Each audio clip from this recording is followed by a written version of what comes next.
Once again, salamat sa Panginoon. Nanulit tayo nagsama-sama ngayong umaga sa gawangin ng Panginoon. At salamat po sa inyong pagdalo at maging sa lahat na kasama natin to our virtual service this morning. Romans chapter number 4 sa ating po mga Biblia. Romans chapter number 4. We will be reading verse number 16.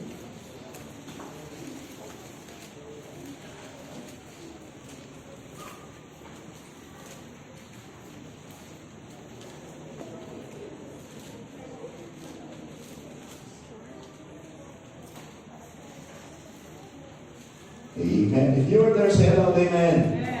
The Bible says, Romans chapter 4, verse number 16, this is the story of Abraham. The Bible says, therefore it is of faith that it might be by grace, to the end the promise might be sure to all the seed, not to that only which is of the law, but to that also which is of the faith of Abraham, who is the father of us all, as it is written, I have made thee a father of many nations before him whom he believed, even God, who quickeneth the dead and calleth those things which be not as though they were. Who against hope believed in hope that he might become the father of many nations, according to that which was spoken, so shall thy seed be. And being not wicked faith, he considered not his own body now dead, when he was about 100 years old, neither yet the deadness of Sarah's womb. He staggered not at the promise of God through unbelief, but was strong in faith, giving glory to God. And being fully persuaded that what he had promised, he was able to perform. Amen. Tayo sa daling manalangin.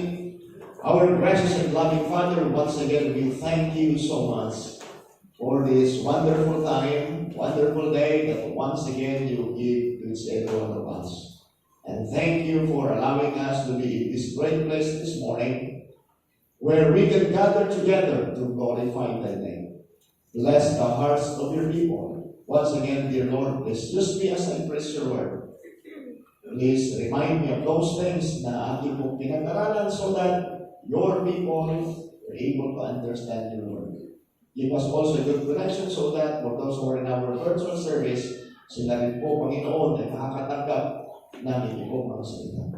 If there are any wicked ways na makita niyo po sa amin, please forgive us, Panginoon, and may your name be lifted up and be glorified for this morning. For in all these things we ask in His name we pray. Amen. Amen. Maraming salamat po. Good morning. Please be seated in the presence of our God. Maraming salamat po. Now, ngayon po September, and last time ay nag-celebrate po tayo ng Grandparents Sunday. At ito pa ang hinanda natin ay tinatalakay po ngayong September is all about legacy. So yan po yung ating tinatalakay at napaganda na ating pong pag-uusapan. So ngayong pong umaga ay pag-uusapan natin all about a legacy of faith. Legacy of faith. At ito po, it is very important na makapag-build po tayo ng legacy of faith. So, para sa kapangalan ng mga baguhan, pag-usapan muli natin o ibigay ko po ang meaning. Pag sinabi natin legacy is a long-lasting impact. Amen? So, long-lasting impact. Also, pag sinabi natin legacy, it speaks of our influence. Amen? So, long-lasting impact, influence, and memories. Amen? An individual leaves behind. Yan po ang bagay na magandang maalala natin na pag pinag-usapan natin ang legasiya ay mayroong long-lasting impact, mayroong magandang influence. By the way, yung legasiya, yung legacy natin, ito ay ito ay tumutukoy even sa mga hindi magandang nagawa natin. Ano po? Kaya mga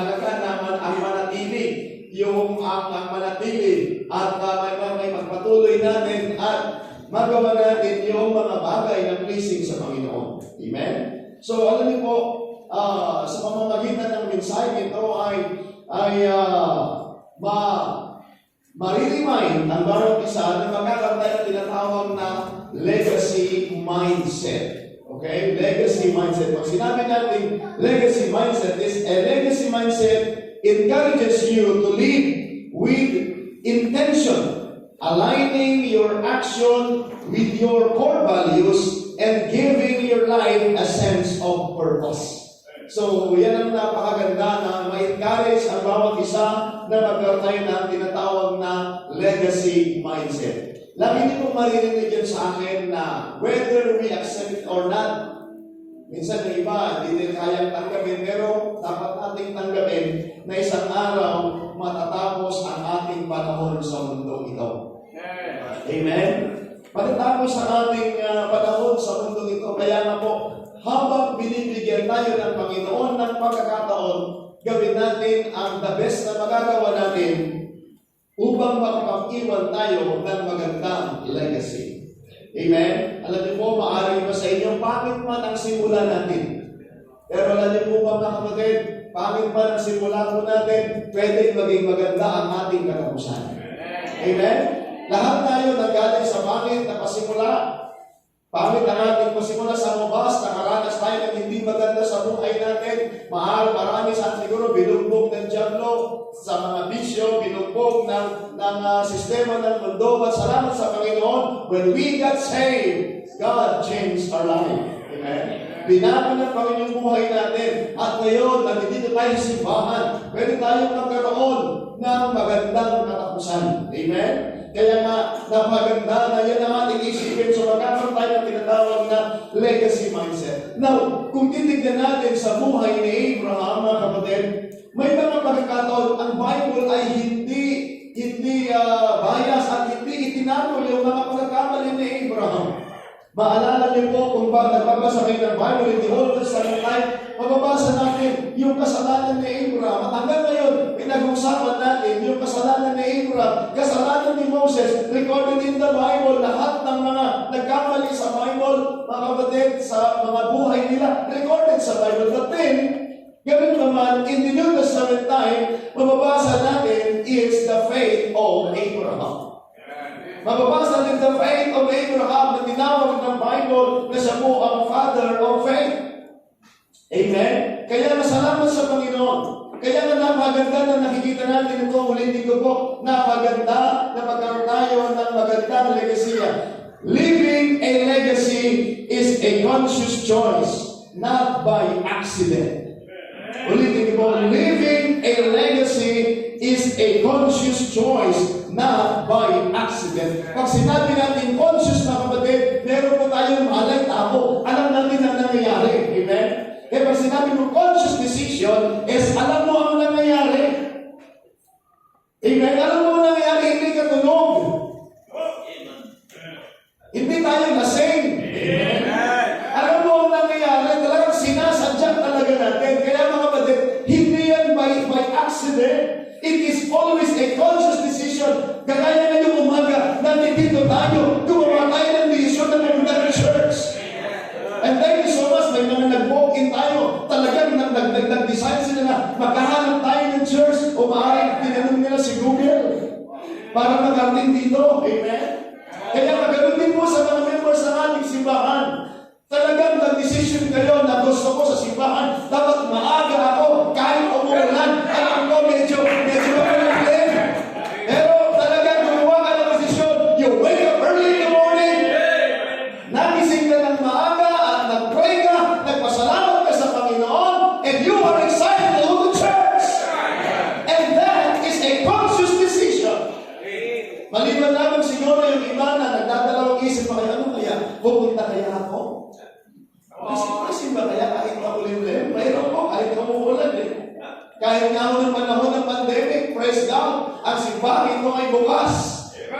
Never a single Sunday na nag-miss tayo ng isang service. Praise God for that, even though mahigpit, pero salamat po mga kapatid. At salamat, nagkaroon tayo ng ministry during the pandemic.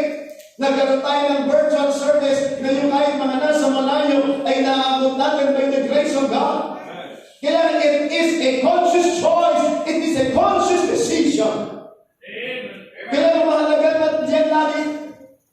ilalagay natin sa ating isipan, mga kapatid, we need to leave a godly legacy. Amen?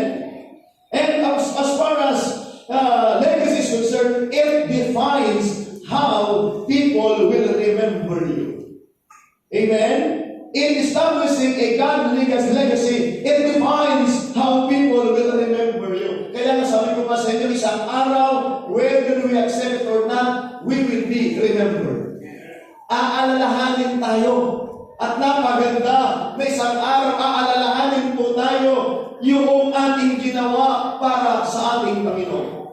Aalalahanin tayo at makikita natin yung katapatan ng Diyos sa buhay natin. And of course, ganoon din yung ating katapatan sa gawain ng ating Panginoon.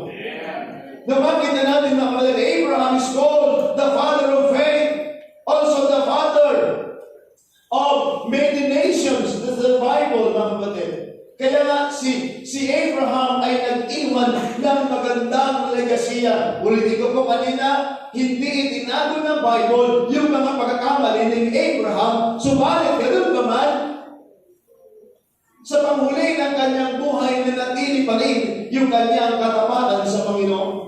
Kaya na ngayong umaga, as you listen to the Word of God, that is my prayer. Habang ako'y nag-aaral, sabi ko nga sa inyo, every time na ako'y mag-aaral ng salita ng Diyos, I'm always thinking of those Christians na napakahalaga na pag narinig nila ang mensahe ng Diyos through the preaching of the Word of God, ay gagawa sila ng decision. That's why bakit po tayo meron kong altar call, meron po tayong pagkakataon na after the service ay merong invitation na tayo luluhod at tayo po ay gagawa ng desisyon. Bakit? Meron po tayong narinig na salita ng Diyos. And the Bible says, when you hear the Word of God, harden not your heart. Huwag mong matitigasin yung puso mo pag narinig mo yung salita ng Diyos. When it's time to pray, when it's time to kneel down and talk to God, kinakailangan natin gawin at magpasalamat tayo na nakapagiging tayo ng salita ng Diyos. Now, four things that I'd like to share for you this morning. Mga kapatiran, mga minamahal, at even sa mga bisita namin, salamat sa pagdating po ninyo. Na napaganda na tayo ay matututo ng salita ng Diyos. Napagandang bagay, ulitin ko po, isang araw, tayo po ay aalalahanin. And your spiritual legacy begins with your faith. Amen. Your spiritual legacy begins with your faith. Kaya napakahalaga talaga yung ating pananampalataya. Pag sinabi natin faith is pananampalataya sa Diyos, pagtitiwala sa Diyos, pagtitiwala sa salita ng Diyos. In Hebrews chapter number 11, verse number 1, very clear in the Bible, now faith is the substance of the things hoped for, the evidence of things not seen. And in Hebrews chapter number 11, we will see, makikita natin doon, mga kapatid, the faith of Abraham, the faith of Abel, the faith of Moses, and the faith of those who are written in the Bible and consider that they are the heroes of faith. Sila yung bayani ng pananampalataya. And in verse number 6, ang sabi ng Bible, for without faith, it is impossible to please God. That's why if you want to please God, pagtibayin natin ang ating pananampalataya. You cannot please God without faith. Lagi nyo malilitigin sa akin, kung meron ng bagay na magbubutihin po tayo bilang isang Kristiyano, ay magbubutihin natin ang ating matibay na mananalig sa Diyos. Amen? Kaya mga kapatid, napakagandang bagay na tayo ay makapag-iwan ng magandang legasiya sa ating pong family. Ulitin ko po, sinabi kanina, one day we will be remembered. Nakita niyo po doon sa 1 Timothy chapter number 1 in verse number 5, nabanggit ko na last time, na si Paul, inaalala niya ang pananampalataya na kay Timoteo na sabi ng Bible, which dwelt first in thy grandmother Lois and thy mother Eunice. So makikita natin doon na inaalala. So dadating ang panahon, tayo po ay aalalahanin. At napagandang bagay na aalalahanin tayo na mayroon tayong matibay na mananalig sa Diyos. Kaya nga, your spiritual legacy begin with your faith. Now, after that, three things that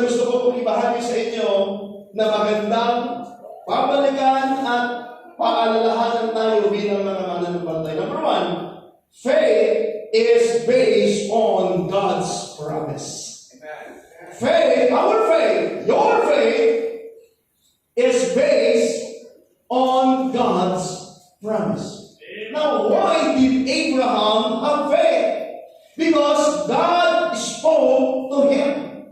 So, in Romans chapter number 4, in verse number 16, our text, sabi po ng Bible, therefore, it is all faith that it might be by grace to the end, the promise might be sure to all the saved, not to that only which is of the law, but to that also which is of the faith of Abraham, who is the father of us all, as it is written, I have made thee a father of many nations before him whom he believed, even God, who quickeneth the dead, and calleth those things which be not as though they were, who against hope believed in hope, that he might become the father of many nations, according to that which was spoken, so shall thy seed be.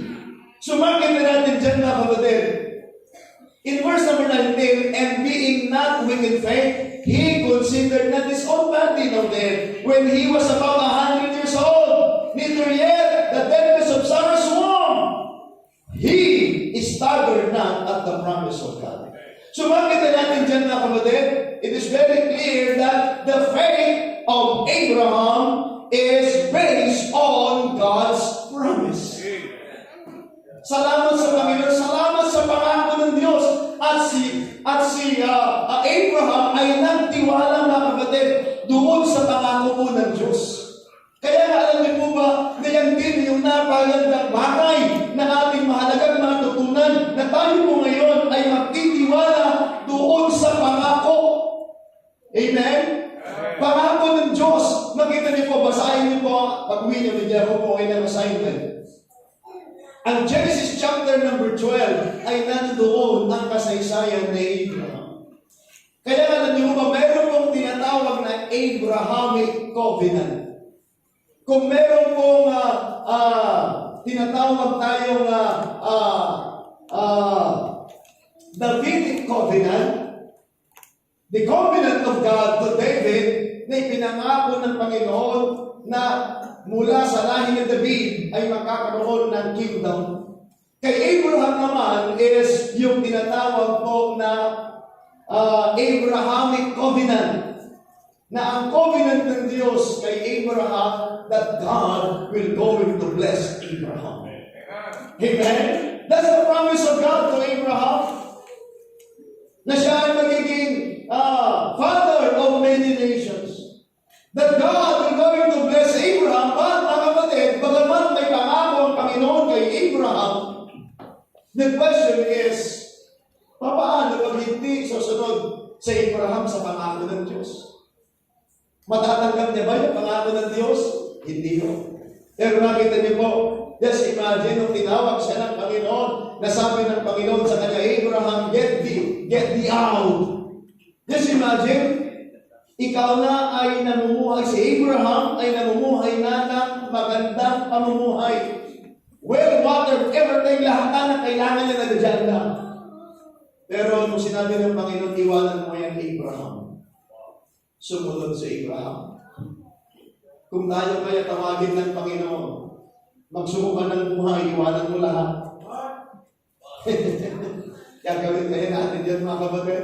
Hey, Pastor, paano na po yung aking pamilya? Ano na magiging buhay namin? Di ba? Kaya mga kapatid, upang magkaroon tayo ng pananampalataya sa Panginoon, matibay na pananalig, our faith is based on God's promise. Kaya mga kapatid, napakahalaga na tayo po ay magtiwala sa pangako ng Diyos. Without the promise from God, there can be no faith. By the way, faith is not automatic. Amen? Hindi na dyan kaagad, hindi po. We have to hear from the Word of God. Kaya in order to have faith, ang sabi nga ng Bible in Romans chapter 10 verse number 17, so then faith cometh by hearing and hearing by the Word of God. That's why every time na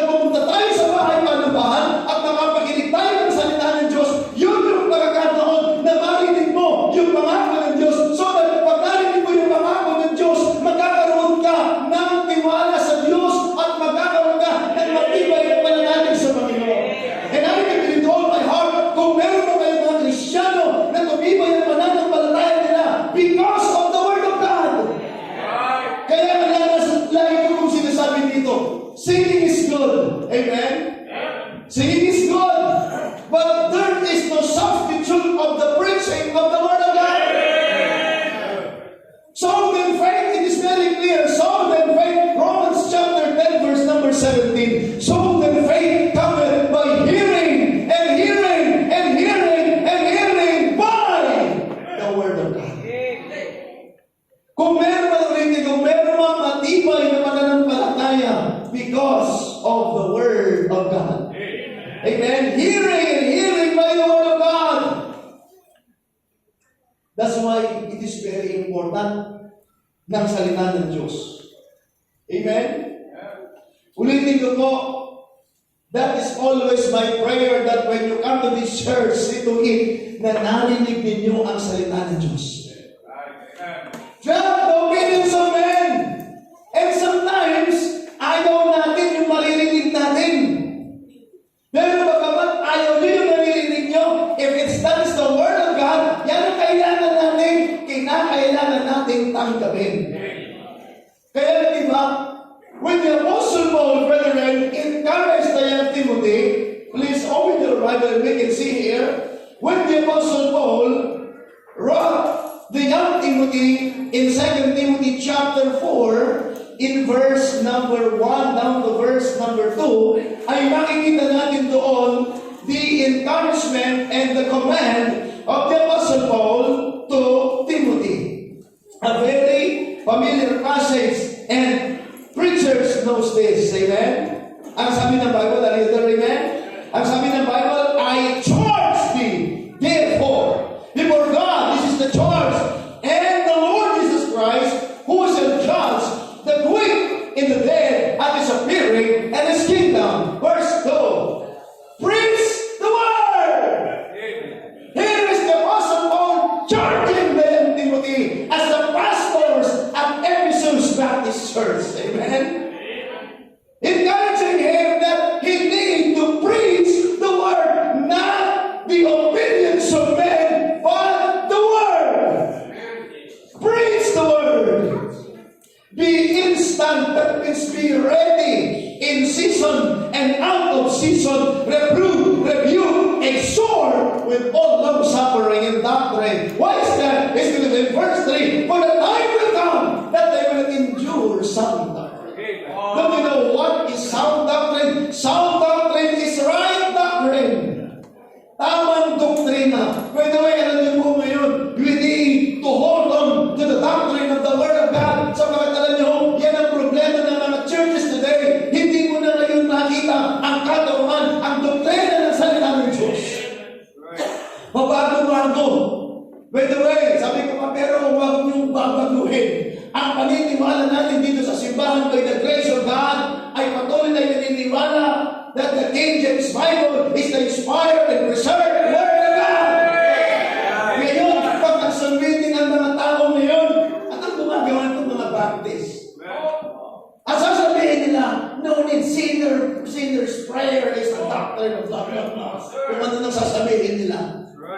Pero ano man ang sabihin nila, ganong paraan ako naligtas at hanggang ngayon ako ay ligtas. I trust that the Lord Jesus Christ as my Lord and my personal Savior. Mga kapatid, sige nga, sabihin mo nga sa walang kaalaman, sige, manalangin ka. Ang sasabihin niya, aba, Ginoong Maria, nakuha ka ng grasya. Kasi hindi nga marunong manalangin yun eh. Kaya ng mga issue sa mga simbahan na yun, mga kapatid. Kaya alam mo, mga kapatid, huwag natin babaguhin. Ang ating katotohanan, hindi wala tayo nanaligtas ang isang tao sa pamamagitan ng pananampalataya at pagkilala sa Panginoong Jesucristo bilang tagapagligtas.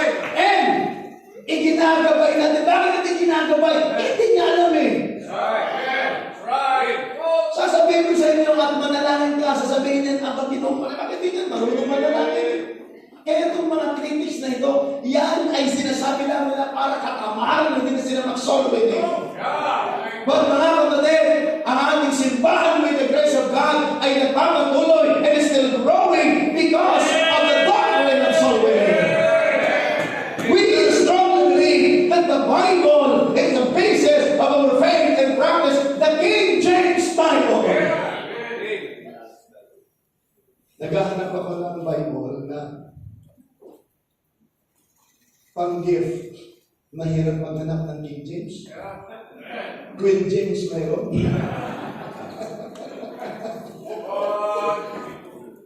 Punta ka sa mga store, ang hirap talaga maghanap.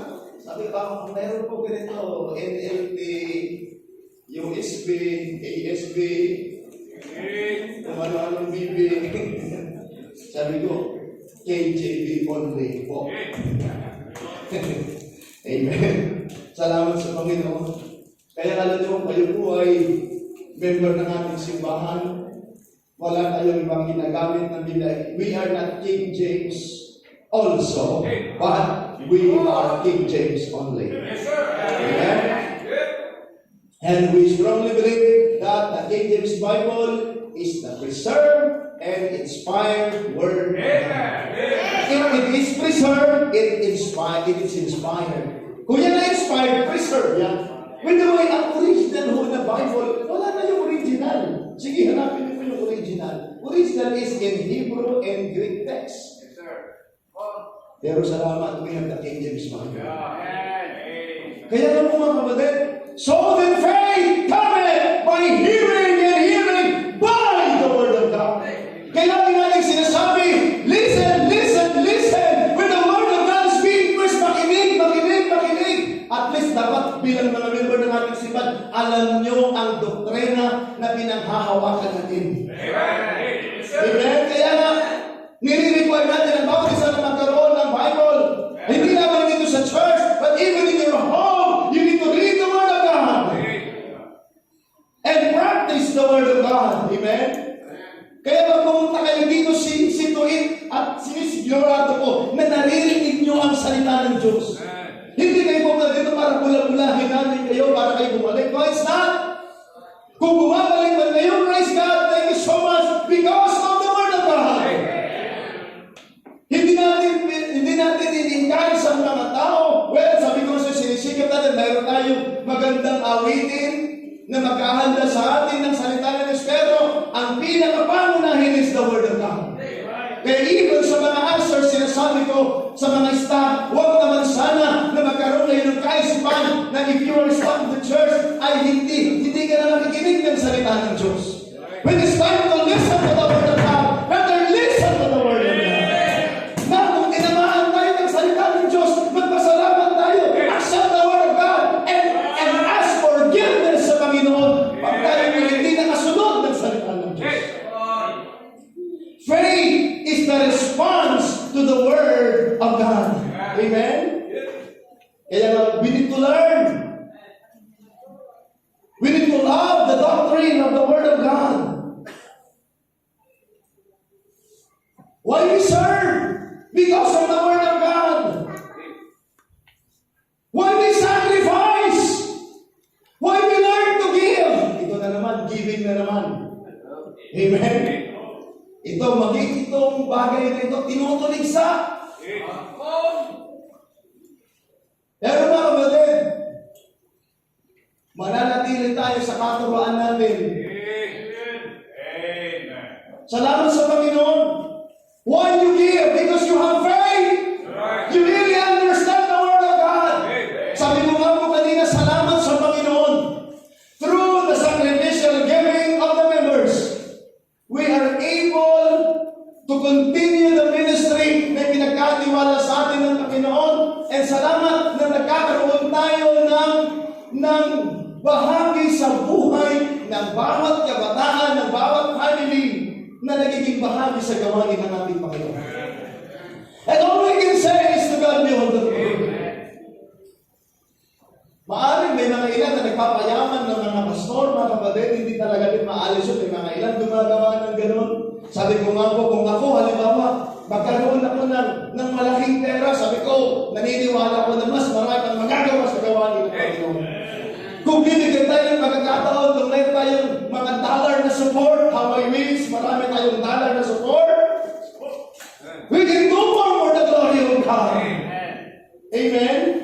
Kaya nga, salamat sa Panginoon na tayo na magkakatiwalaan ng resources at sa lahat ng mga resources na pinagkakaloob ng Panginoon, we are able To continue the Word of God, to continue the Word of God, at patuloy na mag-grow. Salamat po na meron po tayong transportation ministry sa mga areas po natin.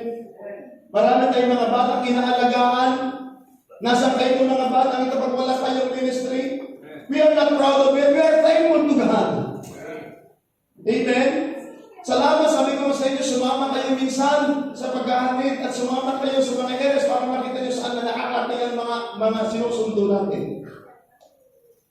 At least masabi natin na baryo, marami tayong napuntaan. Salamat, at least may mga nananatili. Salamat sa mga young ladies na nakakating dito sa simbahan, mga young men. Pero sinasabi ko sa kanila, huwag sana na pumunta ka lang kayo dito at kayo ay magpapasaway. Kasi meron kayong crush dito sa simbahan. Kung yan ang ipinunta ninyo, nagkakamali na. Baguhin ninyo ang inyong kaisipan. Repent of your sins and accept Christ as your Lord and personal Savior. Kung pumunta ka dito para lamang sa pansarili mong kapakanan, nagkakamali tayo. Mahal natin ang mga kapatid, yung mga bata. Pero alam niyo po, sinasabi ko nga po, yung mga nagsusunod nag-i-invite, mahal natin ang makaluluwa, pero kinakailang turuan din natin sila. Turuan natin sila ng discipline, turuan natin sila na magbihis sila sa pagpunta sa church. Kung pupunta nga ng partihan, pupunta sa eskwelahan, pupunta sa mall, maliligo, pero ba't pupunta sa church, hindi maliligo. Hindi naman yan tama yun. Mga kapatid, faith is based on God's promise.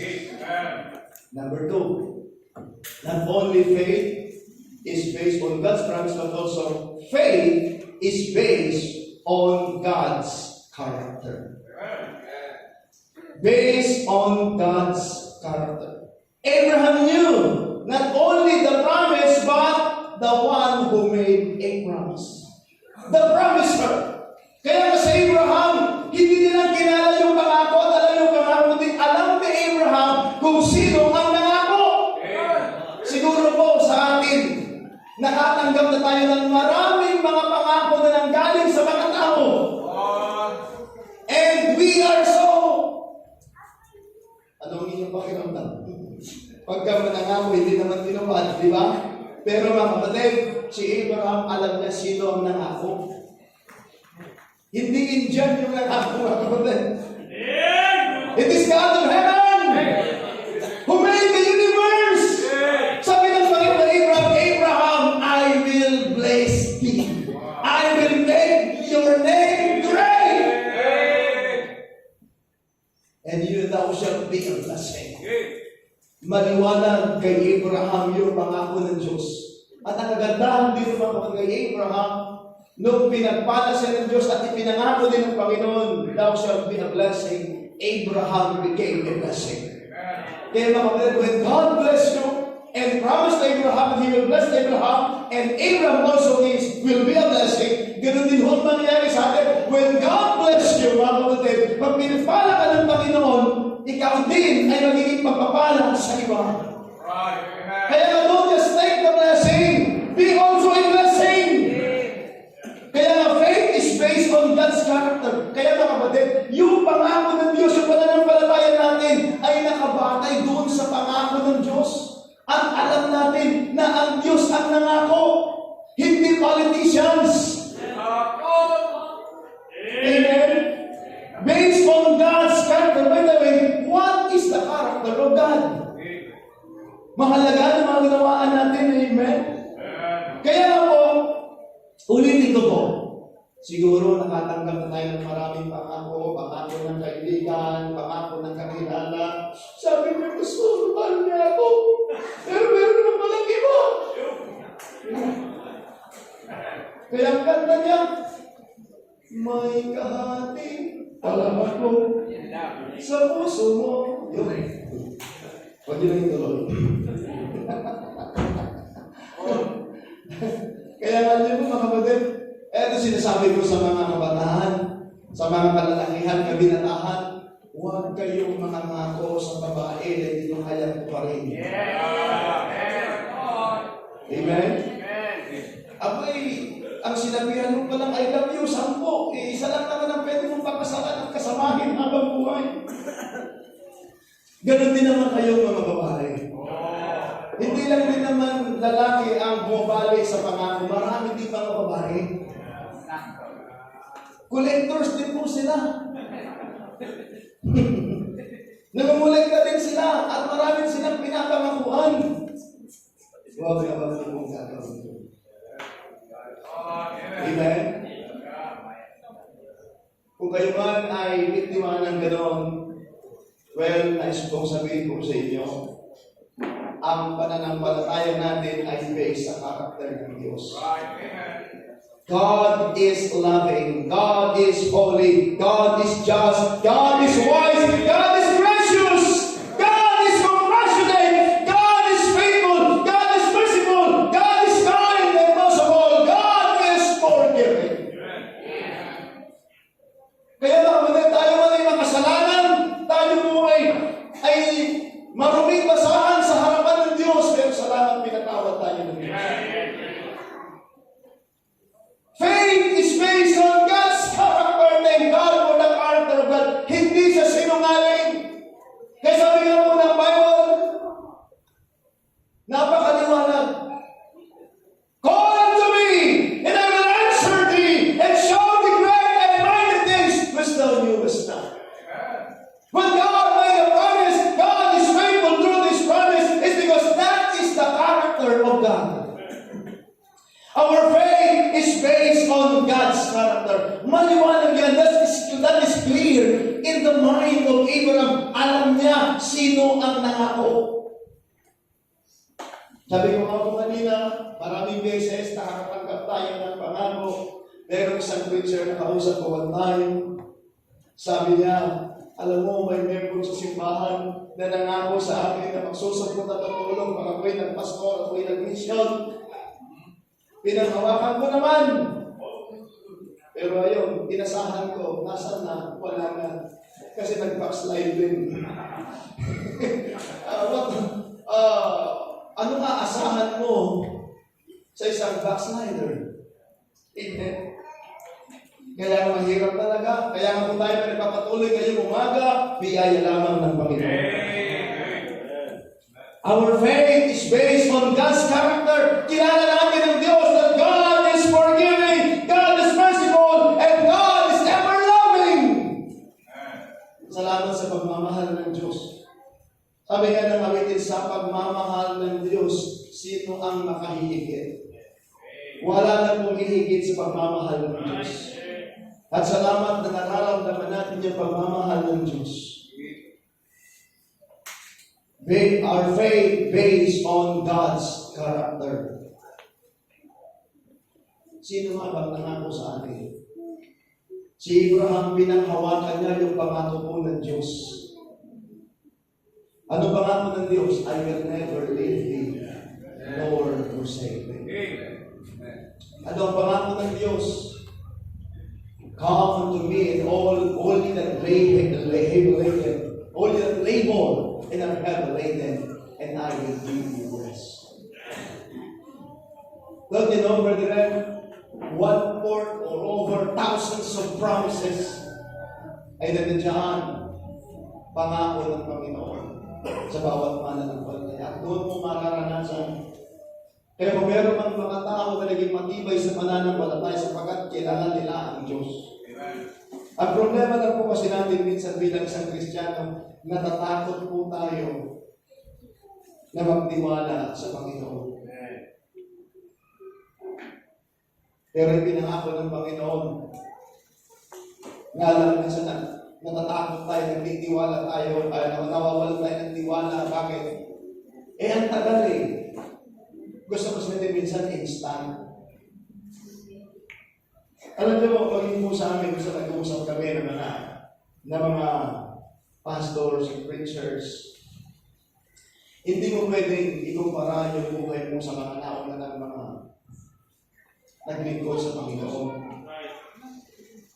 sabi ni Pastor Hill, minsan, yung bago-bago pa lamang nagsisimula, ikukumpara mo na yung ministry mo sa matagal na. By the way, comparison sa ministry ay hindi maganda. Magkakaiba tayo ng lugar, sabi ni Pastor Hill, magkakaiba tayo ng lugar, magkakaiba tayo ng experience, pero lahat tayo, ang Diyos ay hindi siya madamot at hindi siya limited. At lahat tayo ay makakaranas ng power ng Panginoon sa buhay natin. When you go into trust the Lord. Faith is based on God's character. Nararanasan natin yan. Bakit? Ang ating matibay na pananalig ay nakabatay sa character ng Diyos. That God is loving, God is holy, God is wise, God is precious, and God is faithful. God is faithful. Please take a look at Deuteronomy chapter 7, and I'm going to proceed sa ating third point. Deuteronomy chapter number 7. I hope and pray that this verse right here will encourage you to keep on going, to trust the Lord, because God is faithful. Deuteronomy chapter 7 verse 9, the Bible says, "Know therefore that the Lord thy God, He is God, the faithful God, which giveth covenant and mercy with them that love Him, and keepeth His covenant to 1,000 generations." This is the promise of God to Moses. At ang sabi namin nila, even to 1,000 generations. 1,000 generations. Not 1,000 years, but 1,000 generations. When we say generation is a revolution of time, it is a period of time. Amen? At ayon po sa mga nag-aaral, ang isang generation, 30 to 100 years. At sabi namin na the faithfulness of God to 1,000 generations, meaning that that's unlimited. The faithfulness of God is from everlasting to everlasting. It's because He is God. Praise God for that. Faith is based on God's character. Number 3, faith leads to obedience. Faith leads to obedience. Now, here is Abraham. Nagtiwala siya sa Panginoon, at dahil sa pagtitiwala niya sa Panginoon, dinala siya sa tuluyan at matinding pagsunod sa Panginoon. In Romans chapter 4 and verse number 20, sa binasa natin kanina, let's go back to Romans chapter 4 and verse number 20, and we can see here. When you have faith, it will lead you to obedience. At yan ang nangyari kay Abraham. Ang sabi po ng Bible, sa verse number 10, Romans chapter 4 in verse number 20, Romans chapter 4 in verse number 20, he staggered not at the promise of God through unbelief, but was strong in faith, giving glory to God. So makita natin dyan na kapatid, alam niyo po, ang ibig kong sabihin po ng stagger, of course that is already past tense, to reel from side to side, to move on unsteadily. Yan ang ibig sabihin ng stagger. Hindi siya nag-stagger. Ibig sabihin, hindi siya nangamba, hindi siya nag-alala. Kaya nga, totoo, yung pangako ng Diyos, hindi siya nag-alinlangan doon sa pangako ng Diyos. Kaya sabi na, he staggered not at the promise of God through unbelief, but was strong in faith, giving glory to God. Alam niyo po, may mga pagkakataon na nag-aalinlangan tayo. Right. Nag-aalinlangan kang maglingkod sa Panginoon. Kagaya po niya, nag-aalinlangan ka na iwanan mo yung linggo kasi dapat ka pumunta sa church, pero Allah, paano yun? Mag-absent ako sa trabaho. Paano yun? Kakain. Di ba? May mga ilan sinasabi nila, kapag hindi ako magtatrabaho ng linggo, paano kami kakain? Pero mga kapatid, yun yung ating reasoning. Kaya nga, pag in-invite mo sila na magtrabaho ako ng linggo, mag-overtime ako ng linggo, para may makain kami. Pero subukan po ninyo, sapagkat ang linggo ay para sa Panginoon, ibigay niyo sa Panginoon. Subukan niyo ang Panginoon, hindi kayo mamamatay. Subukan niyo magpaghapon kayo sa simbahan, hindi pa kayo mamamatay. Promise. Kasi bakit yung sinasabi na, subukan mo na po yun eh. Subukan niyo magpagamit sa Panginoon. Kaya nga, di ba ang challenge ng Panginoon? Prove me now! One day, makakapagsalita tayo ng katapatan ng Diyos. Bakit? Nasubok niyo ang Panginoon. Many Christians today will go to testify. Why is that? You prove God in your life. Nasubukan mo na ang Panginoon. Kaya yan ang pinakamaganda eh. Eh sabi ko nga po, maraming beses, nasubukan ko na ang Panginoon. Hindi man ako pangit lumaraw, hindi man ako namatay. Alala ko po nung nagsimula kami ng construction dito mga kapatid, sabi ko nga sa inyo, sa akin kagustuhan na ma-accomplish ang isang bagay. Yung offering ng linggo, pagdating ng Lunes, bili lahat ng materyales. Not knowing, wala ng bigas. Wala na kaming uulamin. Pero mga kapatid, tuloy-tuloy yung construction. Nagpapala kami. Walang pagkain. Pero 3 araw, 4 na araw, buhay pa rin. And now I can testify. At ipinaranas yun ng Panginoon nung nalaman ng mga members, sabi niya, Pastor, sana nag-text ka. Alam ko naman, magbibigay kayo. Pero sabi ko, kasama sa buhay yan. At ang masakla pa yan, sabi ko nga po nilalagnat si isa, dadalhin sa ospital. Sabi ko, hindi din matadala, wala na tayong pera. Pero, buhay pa rin naman. Amen? Buhay pa rin si isa hanggang ngayon. Kung kinuha na ng Panginoon doon, wala na talaga, doon na lang talaga. Pero, alam mo, sometimes talaga nag-aalinlangan tayo. Normal po yan, nag-aalinlangan tayo lang. Kung kayo ay Ilocano, Allah, kasama ka tayo tuwin, hindi, aramidan pa yun na Hindi may magkakakapsat yun, ang kakaka kayo giniapo, ang talet kayo giniapo. I don't know how to say it in Kapampangan. Sige boy, nanaya. Basta masantin niya mo sa akong Ginoo. Amen.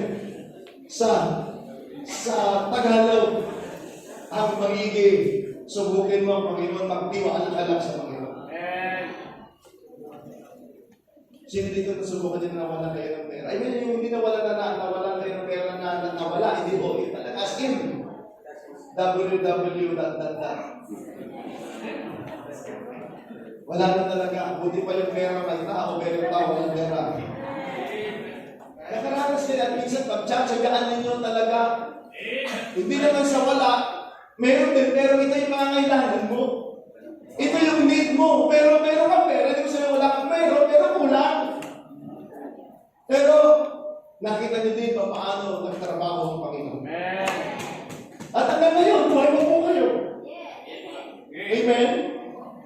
Kaya mga kapatid, this time, mahalaga na makita natin, faith leads to obedience. Some people, mga kapatid, ang paniniwala nila, to see is to believe. But ang maganda sa Kristiyano dapat, to believe is to obey. Amen? When you believe God, obey Him. Pag naniwala ka sa salita ng Diyos, sundin mo, gawin mo, at makikita mo yung resulta. Works are the products of faith. I work in the ministry because I have faith. Amen? Mga kapatid, we need to raise our children na sila po ay magkaroon ng matibay na pananampalataya sa Panginoon. Huwag kayong matakot na magutom. Kung hindi ba kayo kumain ng isang beses, okay mo yan. Maganda nga yan para medyo mawala yung tiyan natin. Amen? Kaya ako sinasabi ko dito sa simbahan, kagabi lamang, may dala-dala pa kaming pansit. Kinain namin nung gabi. kasama yung mga full time. Ay yung isang bata, nabusog na siya. Eh sabi ko, kain ka ba? Busog na po. Sabi ko, kumain ka kasi may pagkain. Kasi dadating yung panahon, wala ka ng pagkain. Pero at least, hindi sa lang pagkakataon ay wala kang pagkain. Ngayon may pagkain ka, sabi nga muna. Amen. Kaya alam nyo, may mga pagkakataon ganyan. Sobrang-sobra tayo sa pagkain. Eh may pagkakataon din naman na kulang sa pagkain, walang pagkain, pero hindi ka pa namatay. Buhay ka ba? Kung humigop ka ba ng mainit na tubig, at least may mainit na tubig. Kaya naman kapatid, magkakaroon ka ng matibay na pananampalataya, sumusunod ka sa Panginoon sapagkat naranasan mo ang Panginoon. And as I close, not only that, faith leads to obedience, but also faith leads to praise. Faith leads to praise. The reason why people are praising God, sapagkat meron silang matibay na pananalig sa Panginoon. When you see the promise of God, oh, you sabi, woo! Glory, glory to God. Yan ang pinakamagandang pangyayari sa buhay ng Kristiyano.